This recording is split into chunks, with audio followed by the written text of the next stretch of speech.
Bem-vindos a mais um Saúde e Bem-Estar. Hoje vamos conversar sobre doenças cardiovasculares, que é uma das principais causas de morte em adultos maiores que 60 anos. Para falar sobre esse assunto, o Dr. Sérgio Francisco, cirurgião cardiovascular. Sérgio, muito obrigada. Por nada, é um grande prazer. Vamos falar sobre esse assunto que é tão importante, né, para a saúde das pessoas. E quando eu falei, eu estava pesquisando na internet o cardiômetro, e o Sérgio até estava me falando aqui que você está viciada no cardiômetro, porque realmente são números alarmantes, né, Sérgio? Se a gente colocar aqui no ano a gente está agosto, então já foram mais de 206 mil pessoas que morreram por doenças cardiovasculares. Vamos pensar no mês, do dia 1º ao dia 5/8, morreram mais de 4 mil pessoas. E hoje, às 11 horas, já morreram 443 pessoas. É muita gente morrendo. Números alarmantes, muita gente morrendo por doenças que, em grande parte, poderiam até mesmo ser preveníveis e evitáveis, né? E eu acho que é um dos objetivos da gente aqui, quando para conversar sobre esse assunto, tentar passar informação para que isso aconteça cada vez menos. Isso. Eu queria que você começasse conceituando doenças cardiovasculares. Doenças cardiovasculares são aquelas doenças que acometem o sistema cardiovascular, ou seja, coração e vasos sanguíneos, e com as consequências de causar danos aos órgãos que esses vasos sanguíneos, que são artérias principalmente, causar danos aos órgãos que esses vasos sanguíneos irrigam, nutrem, principalmente coração e cérebro. Como é que a gente pode desconfiar se pode ter ou não uma doença cardiovascular? Bom, doença cardiovascular, como a gente viu aqui, o conceito é muito amplo, né? Então, além de cérebro, coração, rins e mesmo braços e pernas, porque tudo isso recebe sangue, né, pelas artérias. E devido a isso, a chance, a maneira que você tem de desconfiar varia muito, de acordo com aquele órgão, né, ou membro acometido. Mas a gente pode segmentar aqui, por exemplo. Doença cardiovascular de obstrução de uma artéria, por exemplo, da perna, vai causar dor ao andar. E a pessoa vai perceber que ela andava uma certa distância e depois ela tem que parar porque doeu. Melhora a dor, ela volta a andar. Então isso é uma suspeita de doença obstrutiva, né, arterial, no membro. Inchaço na perna pode acontecer? Pode acontecer. Daí, em geral, você desconfia principalmente quando o inchaço é só em um dos membros, em uma das pernas. A gente desconfia de trombose. Também é doença cardiovascular, porém do sistema venoso. E aí saindo dos membros, indo para o cérebro, por exemplo. Alguns pacientes que têm obstruções nas artérias carótidas, que são aquelas artérias que levam sangue para o cérebro, do coração para o cérebro, algumas pessoas têm placas ali, né? Só que não sabem, até que sintam tontura ou mesmo desmaio. Uma das linhas de investigação é fazer um ultrassom com o Doppler das artérias carótidas para tentar identificar se há placas obstruindo. E essa tontura, ela vem do nada? Essa tontura pode vir com o esforço ou ela pode vir do nada, como se diz, né? Você está em repouso e vem a tontura. Tudo vai variar do grau de obstrução daquela artéria que leva sangue para o cérebro, né? E aí, indo para o coração, como é que se desconfia de doença cardiovascular no coração? Também é uma gama grande de sintomas, né, que existem, mas a gente pode destacar aqui a falta de ar, o cansaço desproporcional. Por exemplo, você fazia uma atividade que hoje você percebe que tem dificuldade em fazer da mesma forma. Seja ela ir de bicicleta para um determinado local, seja fazer uma atividade física que você fazia, seja jogar futebol ou outro esporte da maneira que você estava habituado e de repente você percebe que está cansando antes do tempo. Então, é uma maneira de desconfiar. Outra, subir escada. Subir escada, né? Subia 2 lances de escada, não cansava tanto. De repente você está cansando. Nada, é um cansaço realmente que sai da sua rotina, né? Exatamente. Você tem que se dar o direito de desconfiar. O que acontece muito é subestimar. A gente não, é aquela história da gente nunca achar que isso vai acontecer embaixo do nosso teto, né? Conosco ou com o nosso parente, por exemplo, né? Nosso papel, inclusive, desconfiar, né? Essa é a palavra. Um outro sintoma importante, né, e muito comum nas doenças que causam entupimento no coração são as manifestações de dor no peito, né? Tem suas variações, mas dor no peito que você, para localizar, tem que mostrar a mão espalmada, é aqui que dói, né? Ou a mão fechada, é aqui que dói. Desconfie dessa dor, não subestime. Existe uma diferença dos sintomas entre homens e mulheres? Existe. A mulher, de uma maneira geral, ela tem um limiar de dor mais alto. O que é que significa isso? É como se a gente pudesse dizer que a mulher sente menos dor, tá? Então, essa dor que eu falei agora, por exemplo, da dor da angina do peito, na mulher ela pode ter uma característica mais branda e nem por isso a doença é mais simples.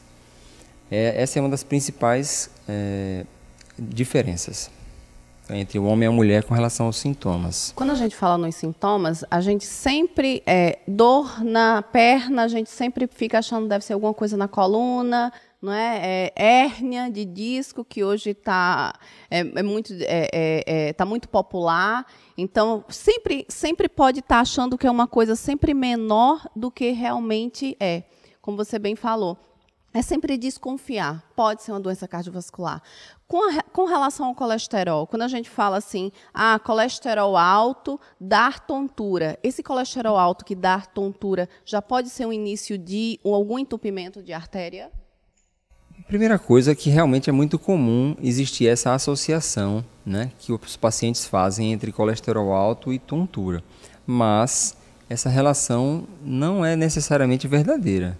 Tá? Não existe comprovação. Não, você pode ter o colesterol alto e não ter nenhuma tontura. Nada. Ou você pode ter tontura e ter o colesterol normal, ou você pode ter tontura e ter o colesterol realmente alto. Mas a relação direta entre o simples fato do colesterol ser alto e ter tontura, isso não existe. No início, a gente estava conversando sobre a doença cardiovascular ser a principal morte em adultos maiores que 60. Mas aí você me chamou a atenção, Renata, isso nem assusta tanto. E aí você falou, no caso, de adultos jovens. É verdade. A gente sabe que 70% das causas de morte de adultos acima de 60 anos é por doença cardiovascular, né? Doença do aparelho circulatório. Mas realmente não é isso que chama tanta atenção, na minha opinião. E sim o fato de 25% das causas de mortalidade em pessoas, adultos de 24 a 59 anos, também ser a mesma, a causa é a mesma, doença do aparelho circulatório.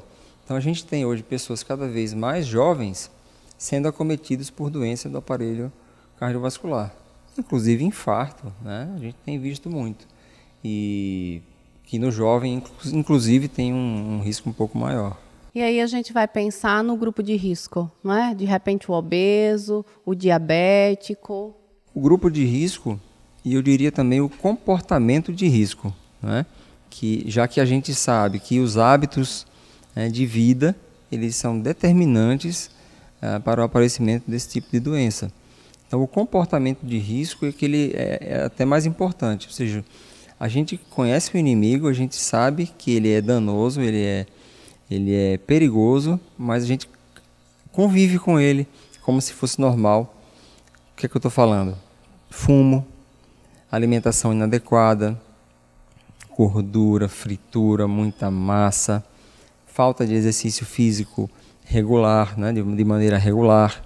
Então tudo isso daí pode ser mudado, né? Basta querer. Sérgio, e essa questão que você falou agora de comum, a gente tem uma população de quase 60% de obesos, né? Então eu percebo muito esse pensamento de ser muito natural.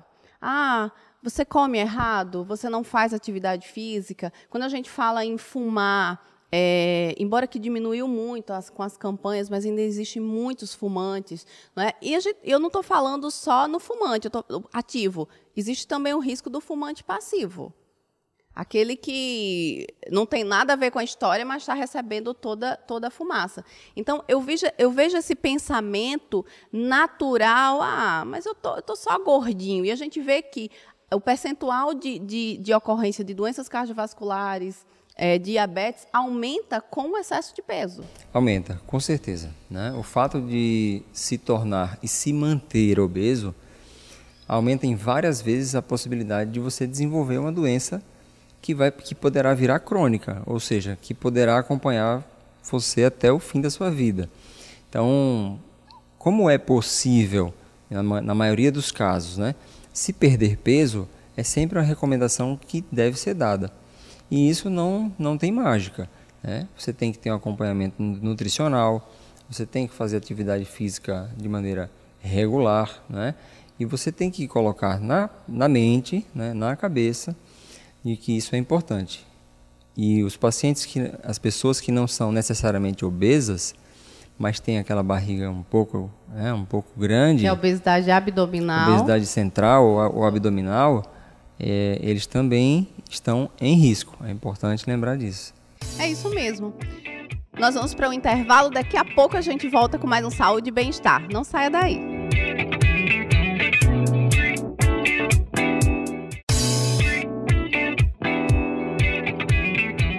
Voltamos com mais um Saúde e Bem-Estar, conversando com o Dr. Sérgio Francisco sobre doenças cardiovasculares.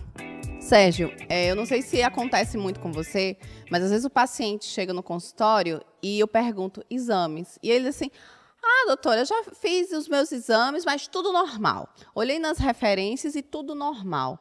E a gente sabe que lá é uma referência geralzão, mas a gente sabe que as referências de colesterol, principalmente LDL, eles são diferentes se você tem risco ou se é um cardiopata, diabéticos. É verdade. É importante que o exame laboratorial seja avaliado pelo profissional. Por quê?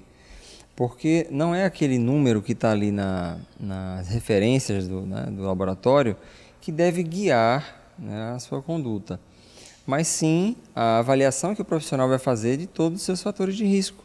Né? Ele vai juntar o seu comportamento, os seus hábitos, as suas doenças associadas, se elas existirem, o seu exame físico e os exames laboratoriais, para daí sim dar a orientação adequada com relação à conduta ou à mudança de hábito que deverá ser feita. É fundamental que realmente se leve o exame de volta para o médico ou o nutricionista que vai avaliar e fazer isso que eu acabei de comentar. Ou seja, ninguém está capacitado a ler o seu próprio exame, né? Tem que realmente levar para o especialista.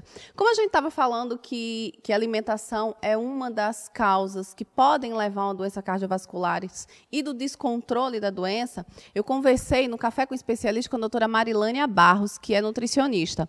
Vamos conferir.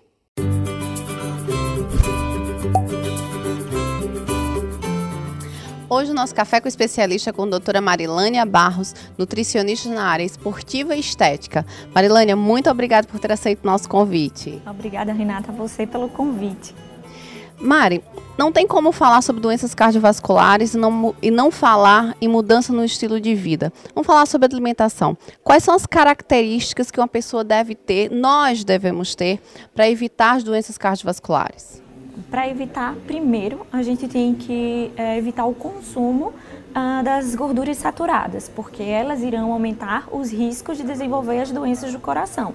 Onde a gente encontra essas gorduras saturadas? Nas frituras, nos alimentos industrializados, então tem que ser evitados o máximo que puder.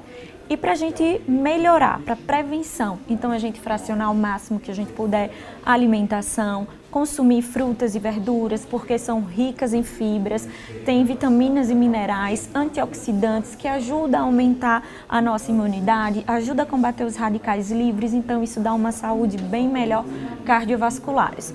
como também consumir alimentos ricos em ômega 3, porque é anti-inflamatório, então isso vai ajudar nessa questão das doenças. Como peixe, a linhaça. Isso, encontramos no peixe, na linhaça. A questão do consumo de fibras, dos alimentos integrais, porque além da saciedade, ele ajuda no funcionamento intestinal. Então, o intestino íntegro funcionando bem também já evita o aparecimento de doenças de câncer, por exemplo. Então, com os alimentos integrais, tem a saciedade. Então, se você está acima do peso, que a obesidade é um dos fatores de risco para desenvolver doenças cardíacas, então, você ficando saciado com a questão dos alimentos, então você consegue reduzir esse peso.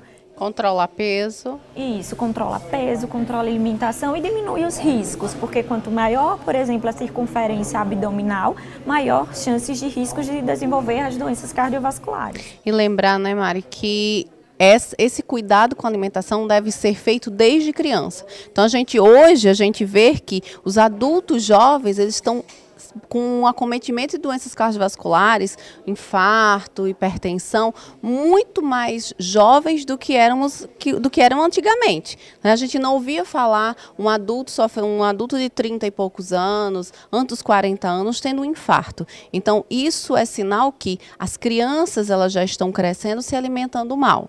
Isso, e provavelmente porque tem a questão do sedentarismo, tem a questão dos alimentos mais fáceis, que encontram os mais rápidos, aquele pré-preparados, que geralmente tem mais sódios, que são industrializados. Então, diminuiu aquela essência de preparar o alimento. Então, quanto mais natura o alimento, bem melhor para a gente ter uma qualidade de vida maior. Se a gente pensar que a gente está na época das grandes porções, então a gente vai num fast food comprar um sanduíche, então tem sempre aquela promoção, compra o sanduíche, leva o refrigerante, o brinquedo para atrair a criança e ainda um pacotão de batata frita, né? Então, há poucos dias eu fui comprar um sorvete para os meus filhos, eu pedi um sorvete pequeno para os dois. E aí o atendente olhou para mim e disse assim, mas se a senhora der mais R$1, a senhora pega a porção maior.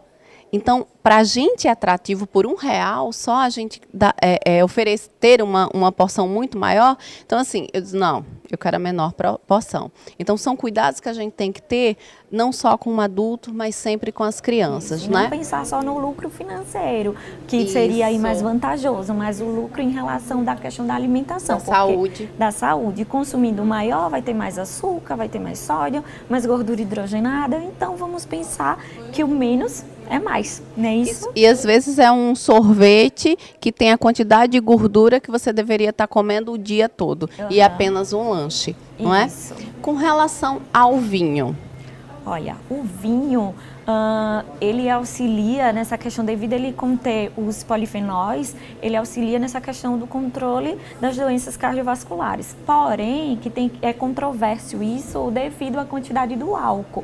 Então, se você já tem o hábito de consumir um vinho, então uma taça de vinho por dia seria o suficiente. Mas se você não ingere vinho, bebidas alcoólicas, então opte por outros alimentos, como por exemplo o suco de uva integral, sem açúcar, tá certo? Mas não precisa se tornar etilista ou ingerir a garrafa inteira de vinho, porque isso não vai trazer benefício, e sim prejuízo, porque o álcool, ele ajuda a piorar a questão das doenças cardiovasculares.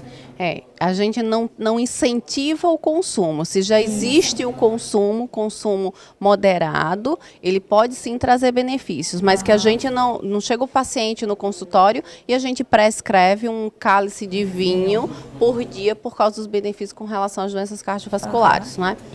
Já que a gente está tomando um café, vamos falar de café.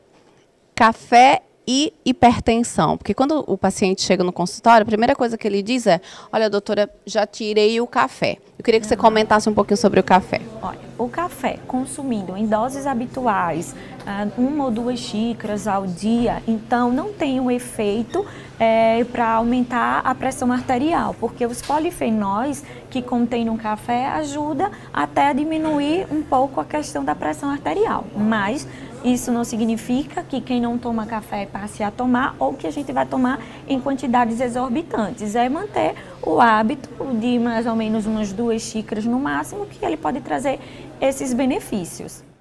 Ou seja, aquela xicrinha de café no café da manhã.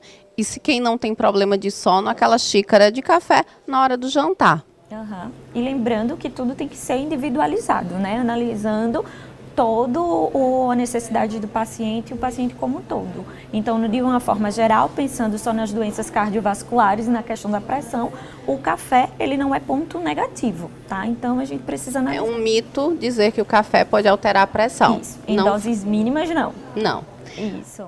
Mari, queria te agradecer mais uma vez por ter vindo aqui tomar esse café com a gente, ter falado um pouquinho sobre alimentação na prevenção de doenças cardiovasculares. Obrigada a você, Renato, pelo convite, por estar falando desse assunto tão importante para a população. E gostaria também de enfatizar que não é só a questão da alimentação para prevenir as doenças cardiovasculares. Precisa mudar a qualidade de vida como um todo, como, por exemplo, prática de exercícios físicos, praticar atividades relaxantes para diminuir o estresse, porque o estresse ajuda a aumentar um pouco a pressão. Lembrando de estar consumindo frutas e verduras, boa ingestão hídrica, principalmente de água, e também consumindo oleaginosas, alimentos ricos em ômega 3, vitaminas e minerais e antioxidantes, enfim, uma alimentação variada de acordo com suas necessidades e individualidade. Obrigada, Renata. Vamos continuar tomando o nosso café então. E você, até o próximo Café com Especialista. Tchau!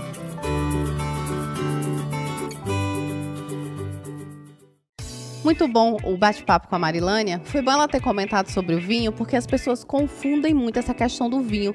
Às vezes chega pra gente falando assim, olha, não bebo mais uísque, não bebo mais cerveja, hoje eu só tomo vinho, se embriaga com vinho. É verdade. Inclusive, teve uma reportagem de uma revista de grande circulação nacional que trouxe e traz ainda muita confusão. Ela dizia que era possível se trocar 1 hora de academia por uma taça de vinho que teria o mesmo efeito benéfico para o corpo. E, na verdade, isso foi uma extrapolação muito grande, até temerária. Irresponsabilidade. De forma irresponsável, né? Isso não é verdade. Isso foi um estudo feito em ratos, né, por um pesquisador inglês, que mostrou que realmente havia alguns benefícios de se dar uma substância que existe no vinho, chamada resveratrol. Quando se dá em alta concentração para o ratinho, ele consegue fazer mais atividade do que o que não tomou. Mas se você vai extrapolar isso para o ser humano, a quantidade dessa substância resveratrol, para você ter essa quantidade, você teria que tomar 100 a 1000 garrafas de vinho por vez. Humanamente impossível. É impossível. Né? Então, o benefício do consumo do vinho é em pequenas quantidades, poucas vezes por semana, né? E lembrando que o efeito que ele tem é de antioxidantes que são contidos nele e que causam realmente um efeito benéfico para as artérias, desde que o consumo não seja exagerado. E o resultado sempre é a médio e longo prazo, né? Então a gente tem que ter muito cuidado com o que a gente lê. Ler em capas de revista, né? Porque às vezes pega uma informação bem pequena daquele trabalho e joga numa capa de revista. E aí, o que é que a gente, é como a gente estava conversando, né? O que é melhor, 1 hora de atividade física ou sentar e tomar uma taça de vinho? O que é mais fácil, né? O que é mais fácil? O sujeito escolhe o que é mais fácil. É mais fácil Somos sentar. Humanos, né? Sentar e tomar uma taça de vinho. Por isso que temos que passar a informação correta. E é isso que estamos fazendo aqui. Muito bem. A gente vai para o intervalo comercial e volta daqui a pouquinho.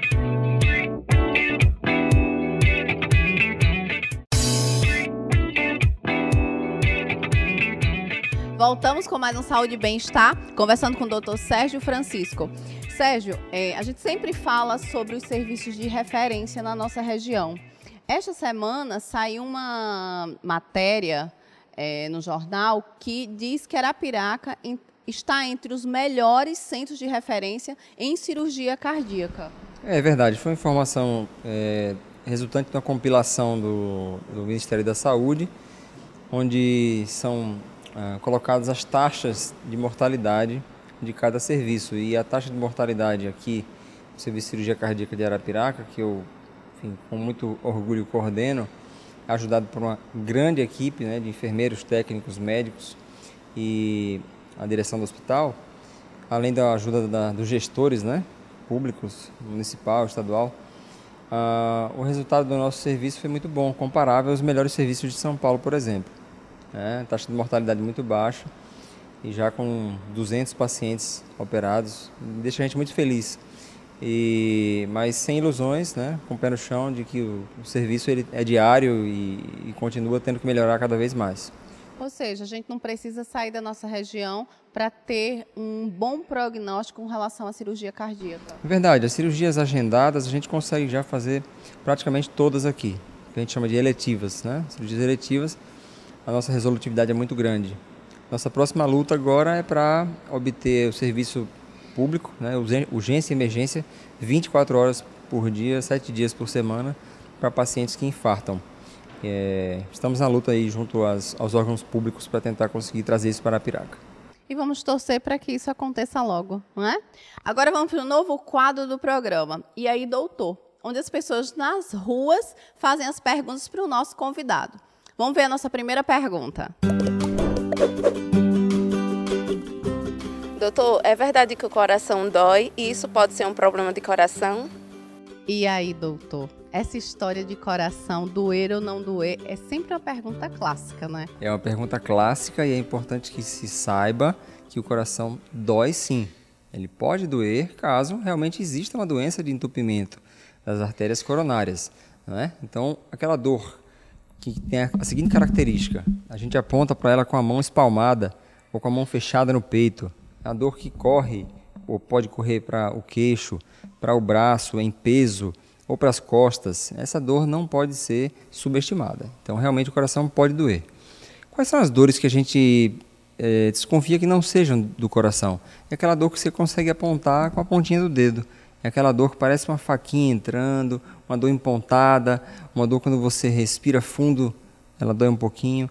Em geral, essa dor não é cardíaca, mas é interessante que a gente não subestime nenhum tipo de dor que se origine aqui no peito. Já que você falou em dor e de obstrução da coronária, qual é o tratamento neste caso? Quando você faz o diagnóstico que há um entupimento da coronária? Bem, feito o diagnóstico, né, de entupimento das artérias coronárias, ou seja, significa que o paciente já chegou num estágio bem avançado, já fez um cateterismo cardíaco, apareceram os entupimentos. Existem 3 tipos de tratamento. O tratamento medicamentoso, que todos irão fazer, né, com remédios para tirar a dor no peito, para afinar o sangue, para controlar os batimentos do coração, para controlar a pressão, todos irão fazer esse.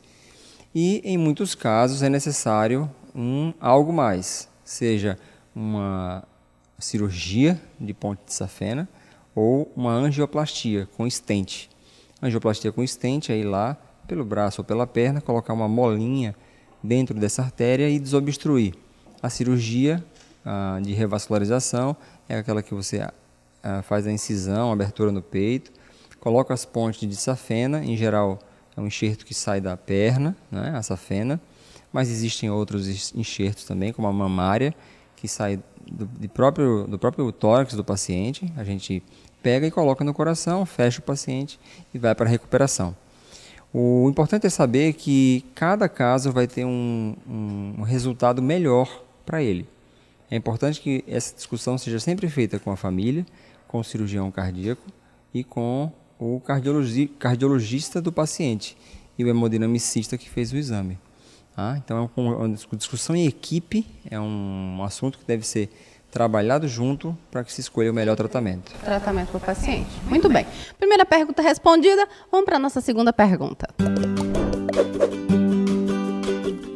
Doutor, jogar bola nos finais de semana faz bem à saúde?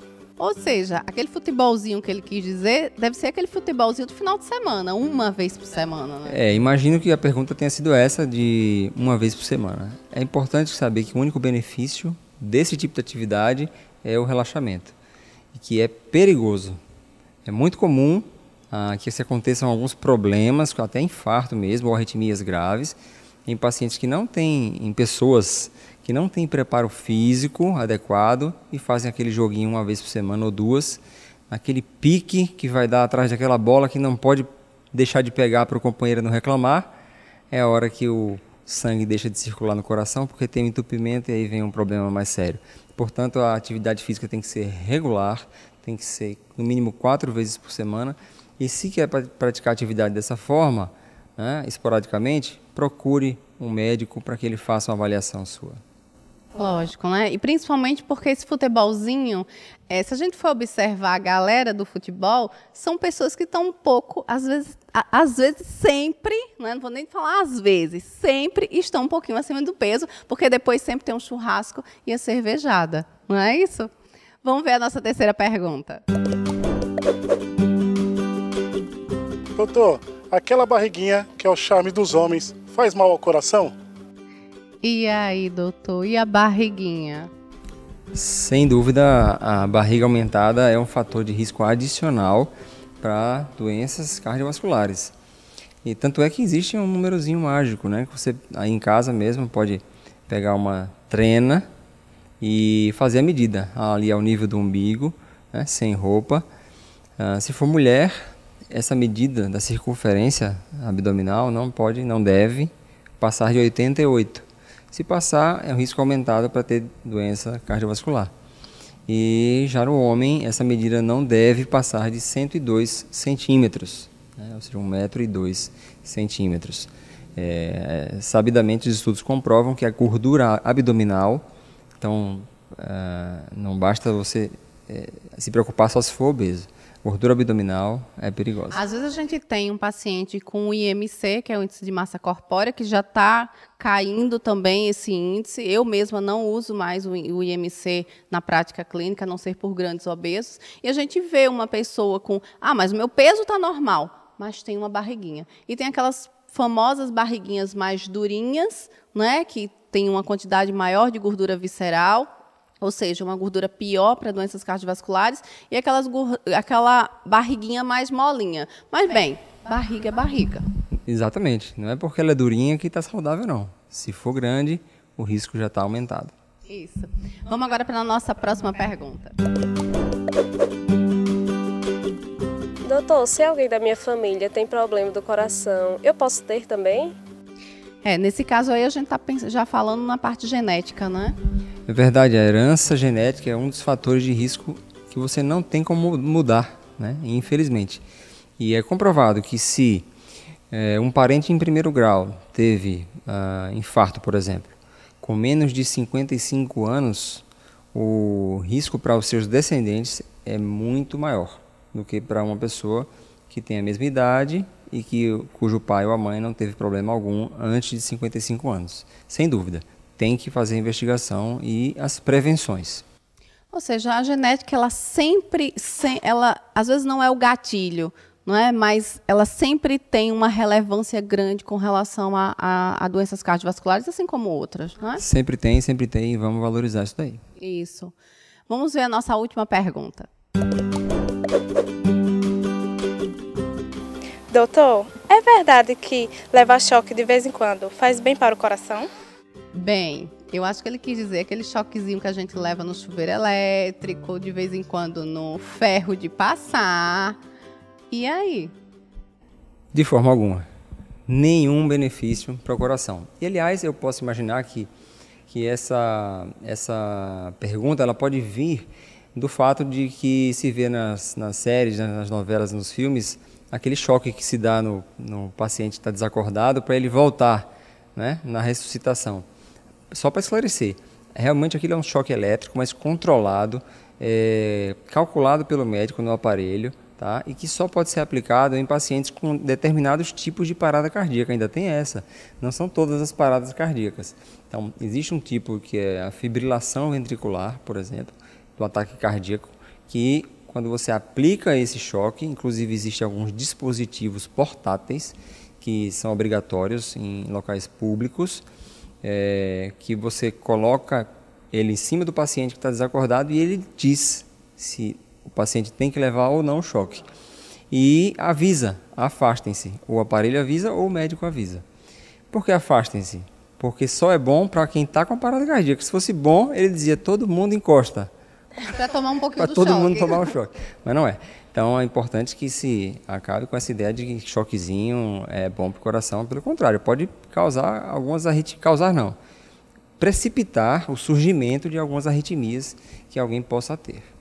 Ou seja, ninguém botando a mão no chuveiro elétrico para já tomar choque de verdade de forma alguma. Sérgio, a gente está chegando a mais um final de um Saúde e Bem-Estar. Eu queria agradecer a você por ter vindo aqui e ter esclarecido tantas dúvidas aqui para a gente. Eu que agradeço, sempre à disposição. Sempre vou repetir que conhecimento é uma coisa que a gente divide e nunca fica com menos.